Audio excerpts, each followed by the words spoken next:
So yeah, we were just talking about how young each one of us looks, and we're just talking about when you follow nature's laws and God's laws, that spells immortality.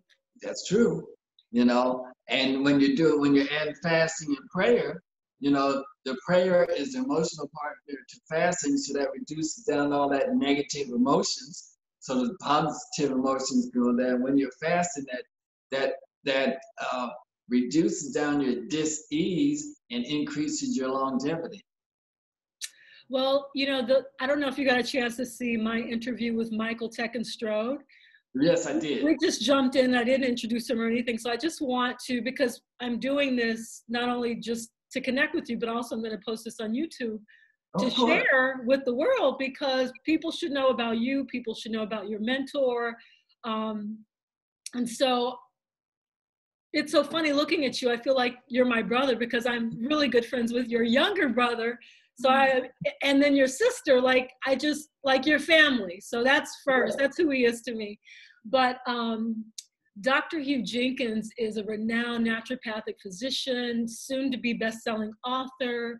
And he really is kind of one of Chicago's best kept secrets that's now in Dallas, Texas. But can you explain to people what a naturopathic physician is, for those that have never heard that? Okay, I'm a naturopath or a naturopath. It's two different pronunciations for the same word. I was trained to do everything a medical doctor does except for using drugs and major surgery. So for every natural disease, there's a natural cure, and for every drug, there's a natural substitute. I was blessed to be mentored by Dr. Fulton, who introduced me to medical doctors, and one was an OB-GYN residency at Cook County Hospital, which is now Stroger's Hospital. So I had the opportunity in medical school to deliver babies, and also at Cook County to deliver babies, which was a 180-degree difference. One at home, one in the hospital, okay? And then, I went back to school after being in practice for a while and got a chiropractic degree. So I have 2 medical degrees. That's extraordinary. I had no idea you were a chiropractor as well. Oh, so, yeah. And I know there's a difference between chiropractor and naturopath. Right.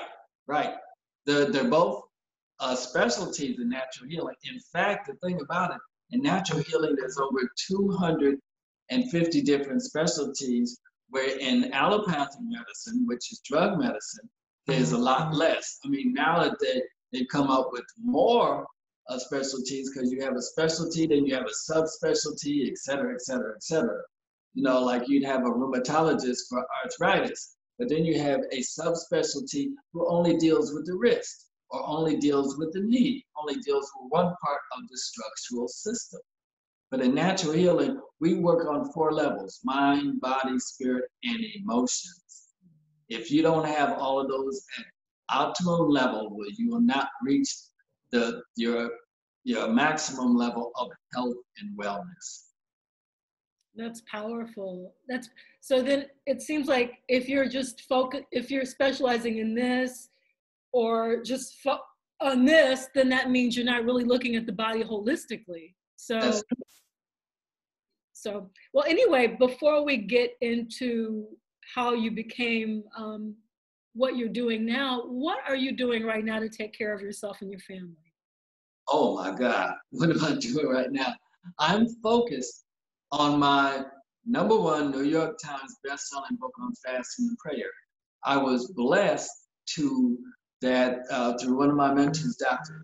Jack Canfield. His people got me in contact with a New York Times best-selling coach, so I did not have to create the wheel. And so part of my writing this book, which is in the process, is that I'm looking for people that have fasted in the past, the present, the future, people who've never fasted in life before, that would like to learn how to fast, to share their fasting and prayer testimony with me, so we can put it in my book, and so we can bless the community at large, God's great earth. Because people are not just waiting to hear and read my story, they're waiting to hear and read your story. Yes.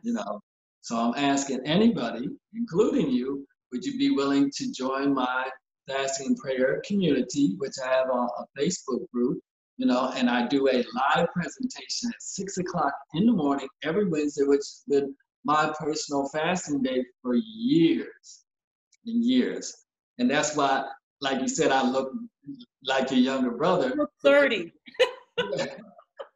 And I have been, people have asked me for many, many years, people have underestimated my years by up to 30 years. So you said 30, put another 30 on there plus 8. Wow, no way. Yes, yes. That's God. That's only God. I'm taking care of the temple he gave me, you know, and if you don't take care of God's temple, he will take the temple and you'll leave here sooner than you're supposed to. Absolutely, absolutely. So what is your morning ritual? My morning ritual, and it's interesting that I have my alarm set for 6, but my body wakes me up at 5:30. And, you know, I said, okay, well, I go to the bathroom and I come back and lay down till 6 o'clock. But I told my wife today, you know, I should be listening to my body because all the successful millionaires, they have what is called an hour of power. The first hour of their day, and they usually get up earlier than the rest of us do, 4:30, 5 o'clock, to have that first hour for self. They meditate or pray to have that connection with God. They exercise, they read, or take the supplements and or smoothie, whatever. Take care of this temple. Take care of self. Because they say, love thy neighbor as thyself. If you don't love yourself, you can't love anybody else. Absolutely. That's such, you know, people often use the whole, when you're on the airplane, put on your oxygen mask first. Right. That is so right on. Love others as you love yourself. So that says to love you first. Right.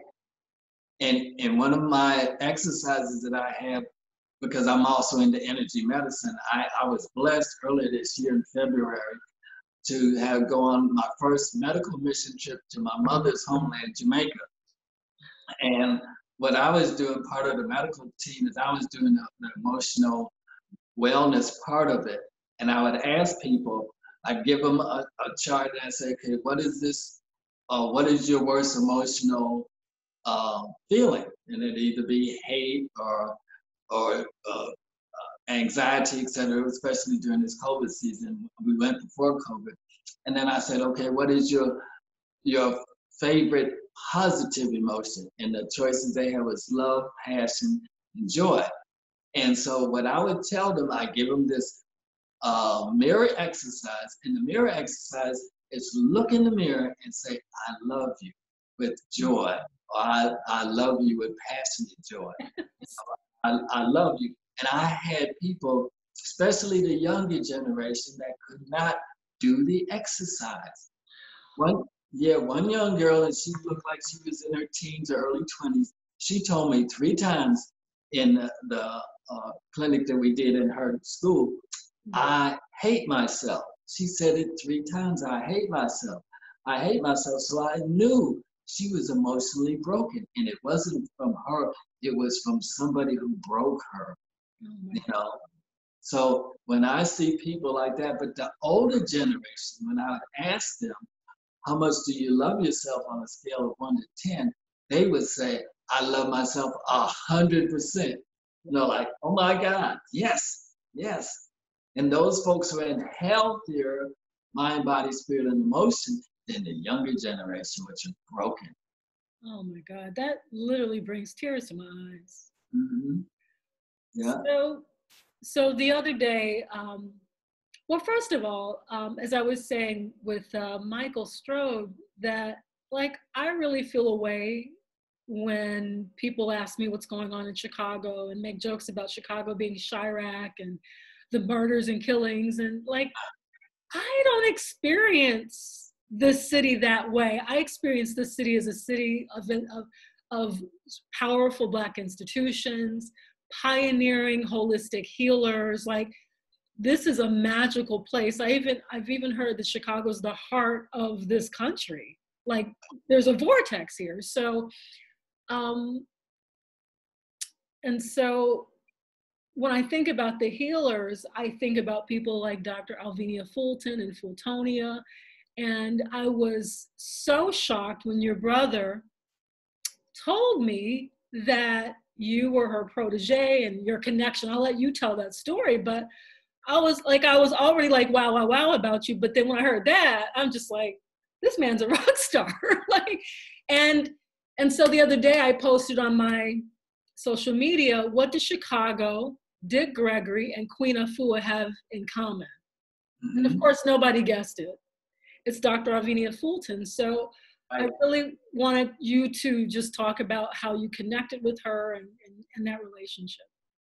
Well, it's interesting that at the time that Dick Gregory was learning under Dr. Fulton, I was too. So we were like classmates or mentee mates at that same time.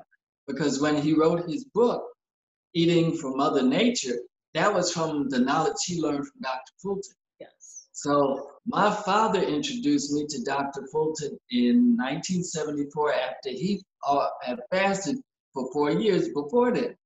You know, I said, interesting. I was in my senior year in college at NIU, and I was telling her I was going to med school. And she said, we've got enough medical students. We need some naturopathic students. I want you to go to naturopathic school.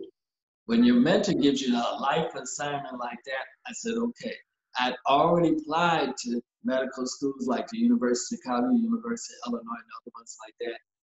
And so I got the catalog from National College of Naturopathic Medicine, which is in Portland, Oregon. I looked at that, and their classes were identically the same as the allopathic medical schools like University of Chicago, University of Illinois. But they had additional things that I was personally leaning towards natural healing, because I had a heart problem in high school. A sports doctor came to examine the track team and told me I had a heart condition. I had to go to University of Chicago to get a complete cardiac workup, and they told me that my heart beat irregular when I'm dormant, like I'm sitting now. But when I was on the treadmill, my heart beat regular. So I was able to go on the team. And with my parents already into fasting and nutrition, I read books on vitamin E. So I started taking vitamin E, no drugs for my heart, vitamin E. My freshman year in college, I got a complete physical, checked that I had a heart problem. They examined me and said, you don't have anything wrong with your heart. Wow. That's God's medicine, okay? So fast forward, I found out about the college. They had things like that. I went to naturopathic medical school. The basic college, the first 2 years was like regular medical school. Anatomy, physiology, cutting cadavers, the whole bit. And so while I was in school, when I'd come back home, I would see Dr. Fulton, and she would allow me to examine her patients, because one of the things that I did was called iridology. Look into the eyes and find out what's wrong with the body. So I was able to sort of, quote unquote, accentuate what she was doing, okay? And so it was really fantastic. So I learned from there. And so I was part of her staff when I was at home in Chicago. And now and she said, I want you to go with me and the rest of the staff to Atlanta. This was Christmas Eve of 1975 to New Year's 1976. We plus 120 people from all over the country came to fast, and we were in Reverend Abernathy's church. And we had sleeping bags on. It was on his gymnasium of the church. And Dick Gregory was there, and a lot of other celebrities were there. And the news came and interviewed Dr. Fulton. And it was fantastic, because first thing in the morning, 5:30 in the morning, 120 of us from all over the world, all over the country, because I remember talking to somebody from Seattle, Washington. And we would meditate, and the energy was fantastic. We would take showers in the men's and women's locker rooms, do our enemas, the whole bit. And this was a challenge that I'd heard about air fasting. It's now called dry fasting, where you eat or drink nothing, not even water. You don't drink any water. The only way you get water into your body is through the enemas and through the showers that we took.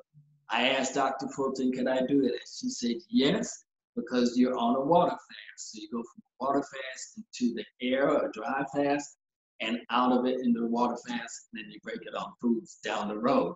Okay, my first day on that, my energy level dropped down. Now I'm part of Dr. Fulton's staff, so I have to help to take care of these 120 people. My energy level is rock bottom. I said, Dr. Fulton, what can I do? Either it was her or Dick Gregory, I don't remember, it's been so long ago. They said, tap on the energy from the morning meditation. So the next day, I'm up there and I'm meditating, I got my eyes closed and I'm visualizing this energy coming from 120 people. Well, 119, because I didn't have much energy. And I gravitated it towards me.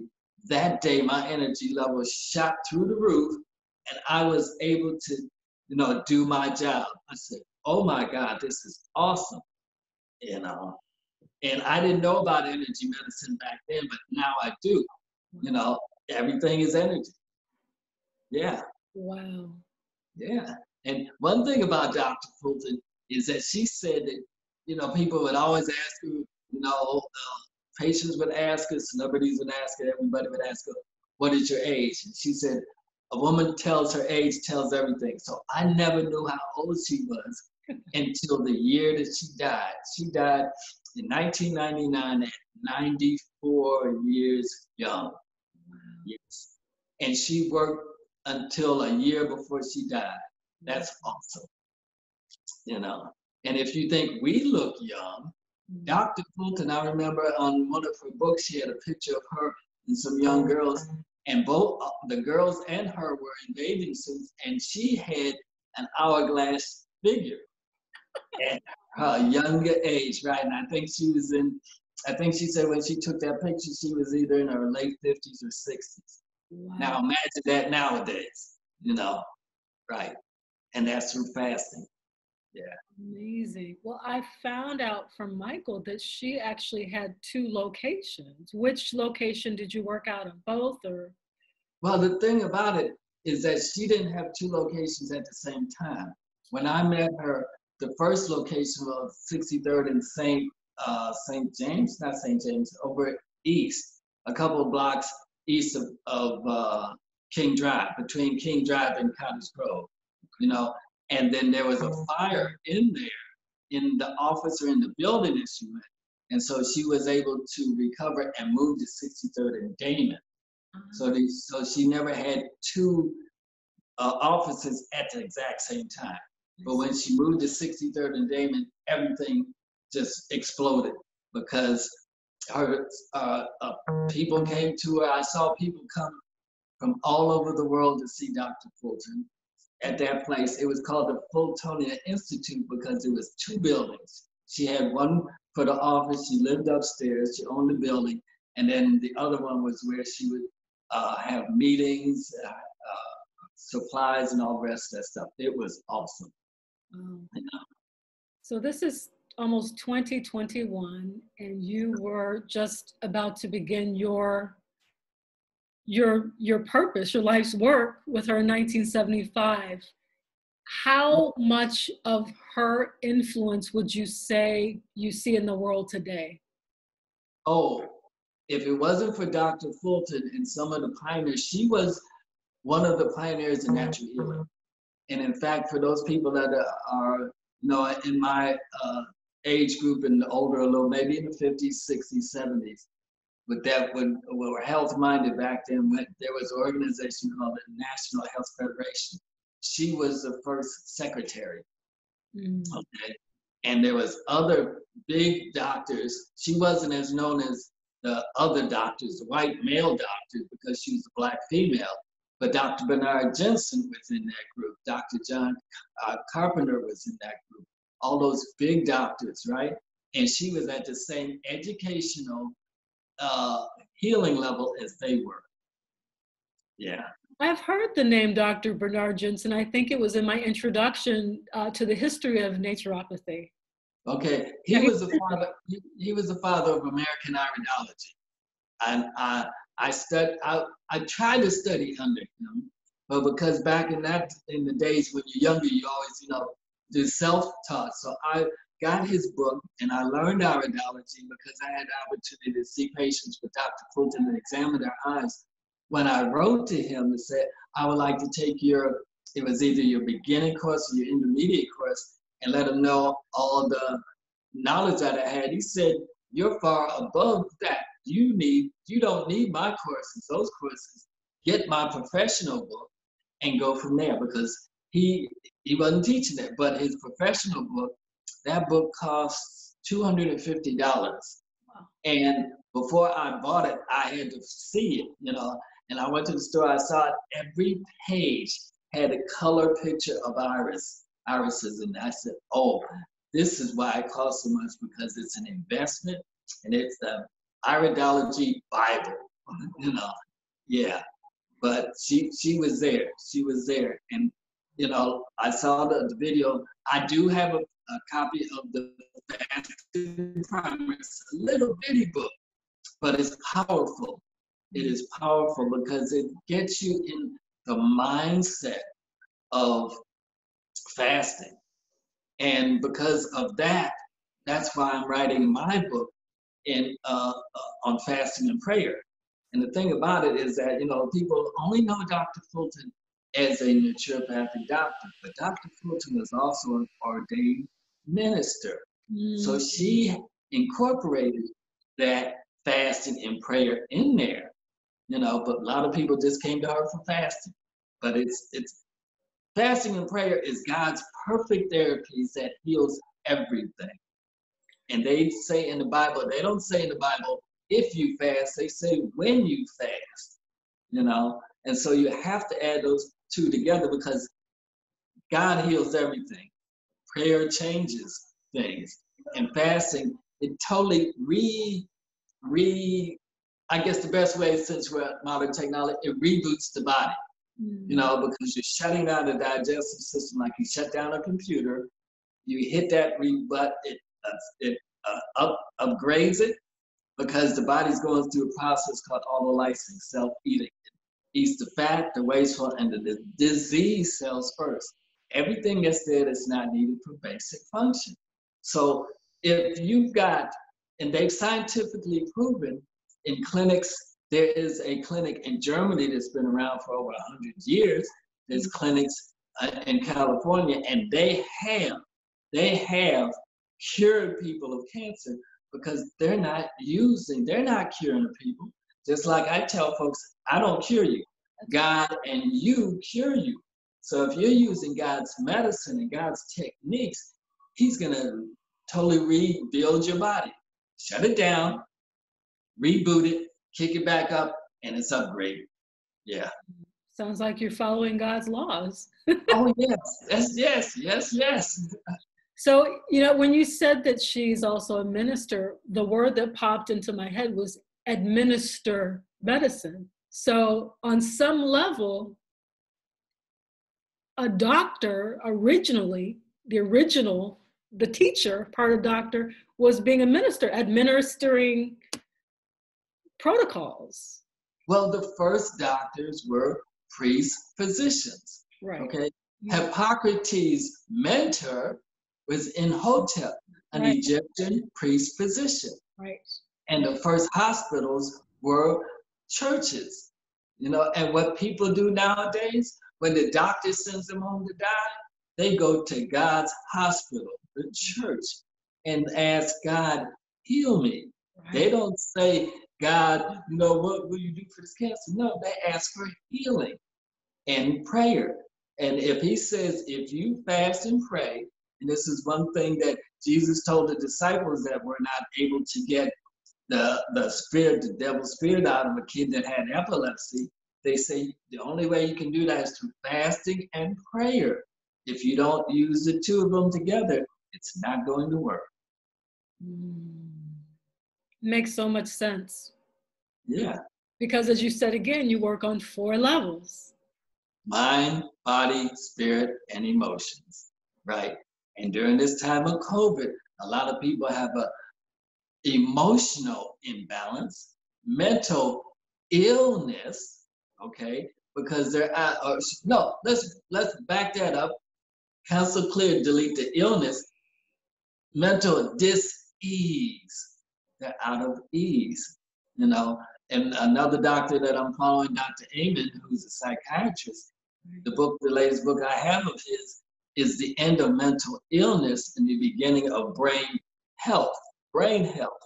Yeah. Because the brain, just like any other organ, can be dis-ease, out of balance, you know. And if we feed it, let's say, let's not, yeah, we feed the brain and starve the digestive system, or not starve it, feed the brain and rest the digestive system. And the most important part of time of our day is when we sleep, because the body gets a chance to reboot, you know. And they found out for sure, if you don't get enough sleep, then the brain is going to be in a state of disease. And the people that don't sleep enough cannot think properly, to the point that they've even related the lack of sleep and quality sleep, the lack of sleep, digestive system, fasting, to Alzheimer's. So when you are fasting, the brain gets a chance to clean itself out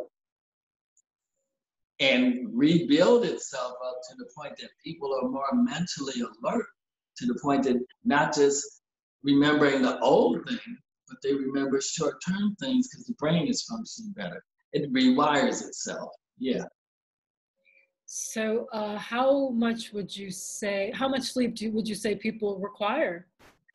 Oh, what the best thing to do in reference to sleep, and in fact, my daughter, she's a pediatrician, a pediatric cardiologist, and she just started a YouTube group. You might want to interview her. Her latest video was on sleep.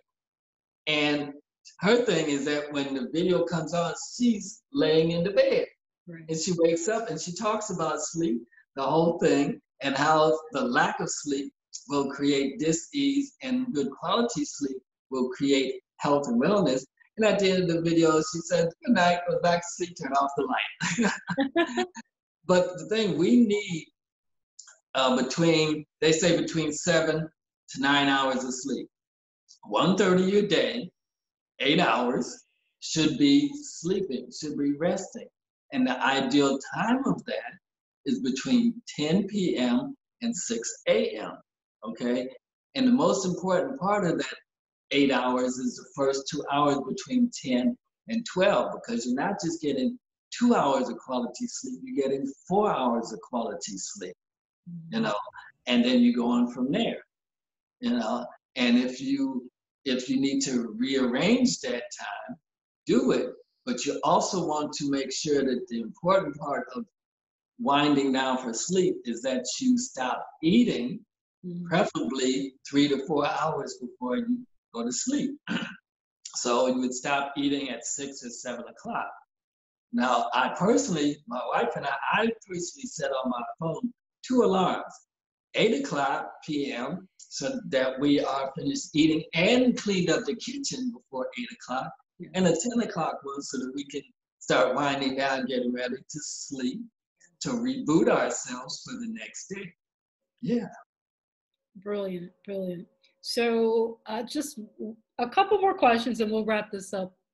I'm hearing of a lot of people doing the intermittent fasting.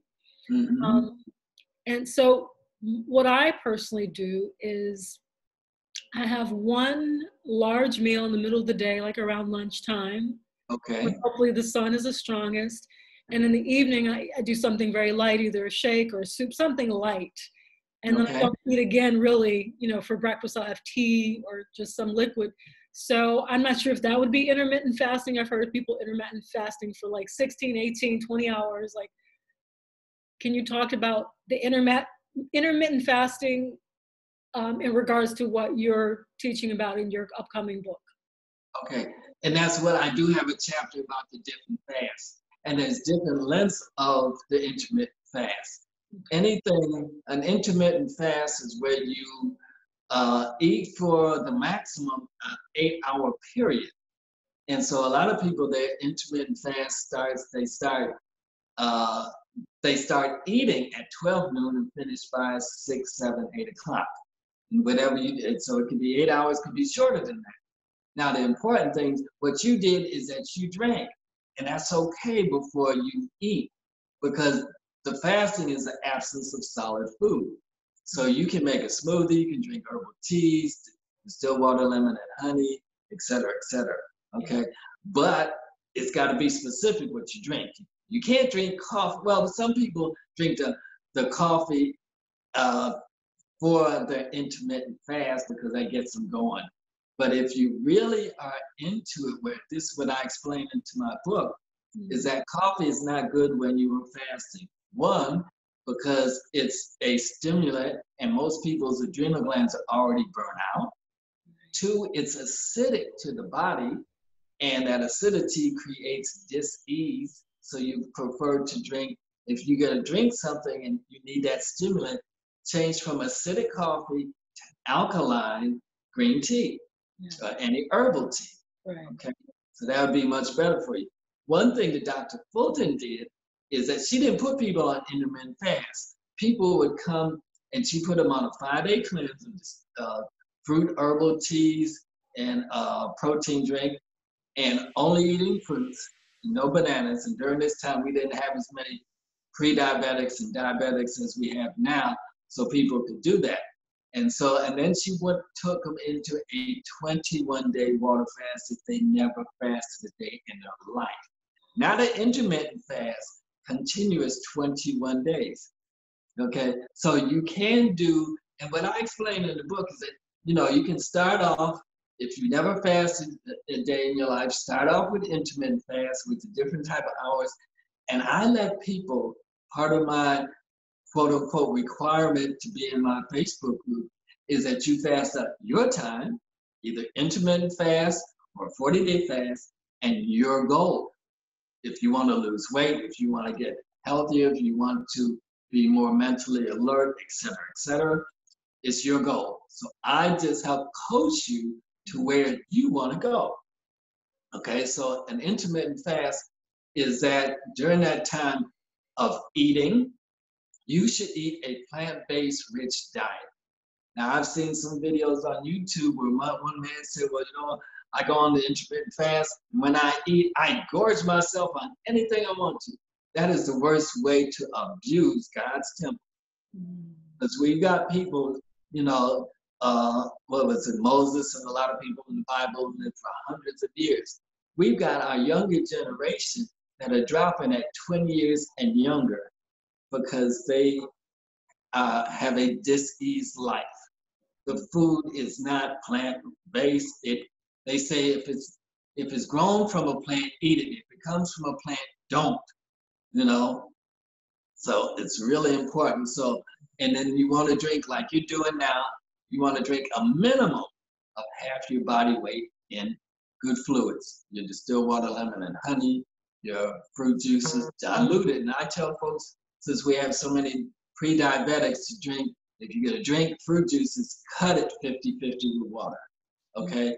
I put people on the 5-day cleansing diet that I learned from Dr. Fulton, but I kicked it up a notch, saying that you can eat fruits, but if you are diabetic or pre-diabetic, we're going to eat more vegetables. But during that 5-day period, everything is raw, okay?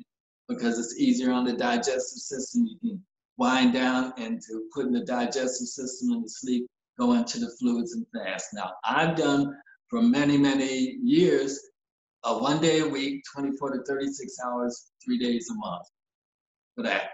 And that gives you about it. And I do that, and you should fast a quote unquote a long fast, 7 to 14 to 21 days, 4 times a year, because we have 4 external seasons, we have 4 internal seasons. So when spring cleaning is not just for cleaning your external house, it's also for cleaning your internal house. You see, and then we're going into the Thanksgiving season. Instead of Thanksgiving, You know, more people get sick and die during this sweet and dangerous period, which is from Halloween to New Year's, than any other time of the year. I didn't know that. Yes. Yes. Interesting. Yes. So how can people stay connected to you until your book comes out? Where do we find you? Well, you can find me on Facebook, and I'm in the process of updating my website, so that's still in the making, you know. And then they can call my number, because I do have, I'm here based in Texas, but I still have clients all over the country because I do phone consultations, video, what is now called telehealth, you know, so they can call my Chicago-based number, 708-424-0233. That's 708-424-0233. Okay. Excellent. Thank you so much for your time. So if you could say one thing that Dr. Alvinia Fulton influenced you by, like, what's the one thing that you constantly do to this day? I think I know the answer, but what's the one thing? The one thing. The greatest lesson she gave you. Oh, the greatest lesson. Well, the one on fasting, but because of what I learned from her and other fasters and what God has put into my spirit, you know, is that back in the day when we were growing up, it took a village to raise a child. You know, and we've got to get back to that. So my closing phrase or my closing prayer on my live video on Wednesday morning and other times too, and I'm starting to do it on a daily basis, is that it takes a village to raise a child. It also takes a village to heal a body through fasting and prayer. Thank you, God, for my healing. And so it is. Thank you, thank you, thank you, thank you for sharing your experience with the doctor. And, you know, I'm really committed that, that these pioneers of Chicago be known, so then people can, we have to keep the memories and the work of these people alive, including you. Yes. So, thank you so much. Right. And even though I'm here in the Dallas area, Chicago is, you know, I was born and raised there, so I still call it home. Yes. Yep. Once a Chi-town, baby, always. Oh yeah. Southside. Southside. All right, Dr. Hugh Jenkins. We'll find you on Facebook. Thank you so much.